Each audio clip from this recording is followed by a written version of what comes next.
Meanwhile, talks are underway in South Korea aimed at curbing plastic pollution. Around 19 million tons of plastic enter the environment each year, and negotiators at the UN summit in Busan are hoping to sign a global treaty to tackle the problem. Eric Lindberg is Global Plastics Policy Lead at the WWF, and he told me it's an enormous issue. It's a global crisis with devastating impacts on nature, on livelihoods, on human health.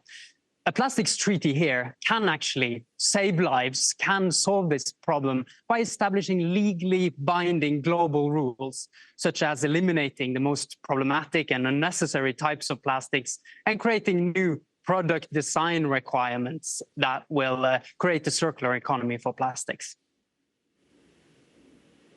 Now, Eric, you've been closely involved in these negotiations, I understand, but some of the biggest polluters from Russia to Saudi Arabia and even the incoming US Trump administration aren't supportive of the broader measures you've been talking about. Is there any chance of winning them over?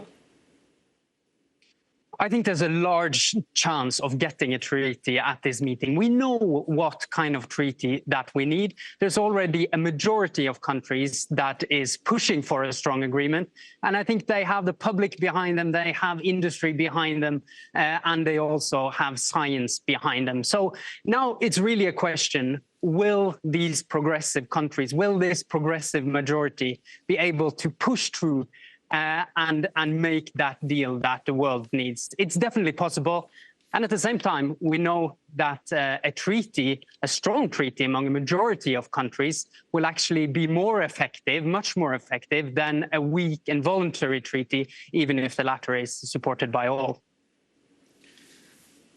Now, I understand the global product design requirements are also a topic of discussion. How much can that realistically move the needle? A lot.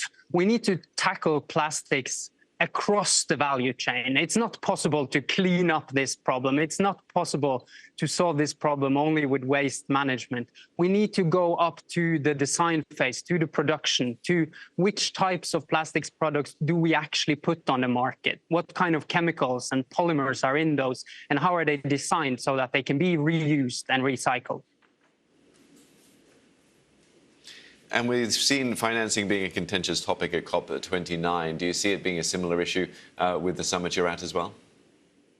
Definitely. Financing is important. It is really crucial how developing countries will be able to implement this treaty.